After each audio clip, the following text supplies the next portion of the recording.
चलिए रुक करेंगे अगली बड़ी खबर की ओर, जो कि देहरादून से ही सामने आ रही है। दरअसल यहाँ पर डेंगू और चिकनगुनिया की रोकथाम के लिए अब कई प्रयास किए जा रहे हैं। जहां आपको बता दें कि प्रदेश में अब एक अभियान चलाया जाएगा।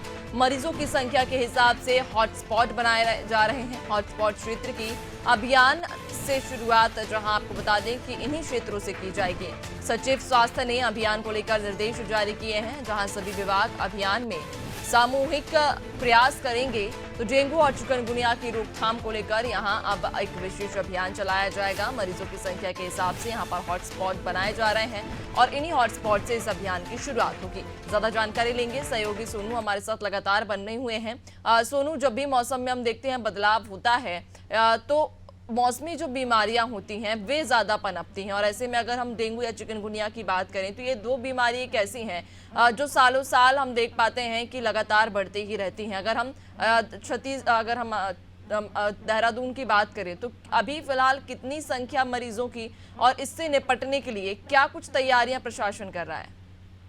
देखिए, जो स्वास्थ्य सचिव हैं उन्होंने जो विभाग के अन्य अधिकारी हैं उनको दिशा निर्देश दिए हैं। इसके लिए एक अभियान चलाया जाए, अभियान नहीं महाअभियान इसका आयोजन किया जाए, ताकि समय रहते इस बीमारी को कंट्रोल किया जा सके और कम से कम लोग प्रभावित हों, इसकी चपेट में आए। लिहाजा गाइडलाइन जारी कर दी गई हैं और स्वास्थ्य सचिव का साफ तौर पर ये कहना है कि जो जनपद के जो मुख्य चिकित्सा अधिकारी हैं, जिलाधिकारी हैं, उनको सतर्क रहना होगा और जहां पर जिन संसाधनों की दवाइयों की आवश्यकता होगी उसको प्रदेश स्तर पर उपलब्ध करा दिया जाएगा। तो ऐसे में अब हाल ही में कुछ मामले सामने आए थे, तो उसको ध्यान में रखते हुए उससे पहले ही तैयारियों को अंतिम रूप दे दिया गया है और लगातार ये कोशिश की जा रही है कि जो लार्वा है उसको नष्ट करने के लिए किस तरह से विभाग की रणनीति होगी। और खास तौर पर जो पिछले साल इस मौसम के दौरान जो है मौसम जनित जो बीमारियां हैं, चाहे वो डेंगू हो चाहे वो चिकनगुनिया हो, इसके जो मामले जिन क्षेत्रों से सामने आए थे उन क्षेत्रों को हॉट स्पॉट के तौर पर उन पर ज्यादा ध्यान केंद्रित किया जाए।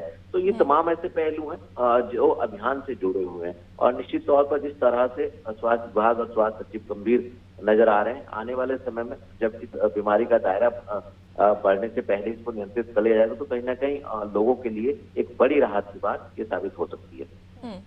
बिल्कुल, यानी कि आने वाले समय में सभी मरीजों के लिए भी ये बड़ी ही खुशखबरी रहेगी, चूंकि जिस तरह से प्रशासन लगातार यहाँ पर रोकथाम की कोशिश कर रहा है डेंगू मलेरिया से, चिकनगुनिया के जो मरीज होते हैं, लेकिन कहीं ना कहीं मरीजों को भी सतर्क रहने की, लोगों को भी सतर्क रहने की बेहद ज़रूरत है।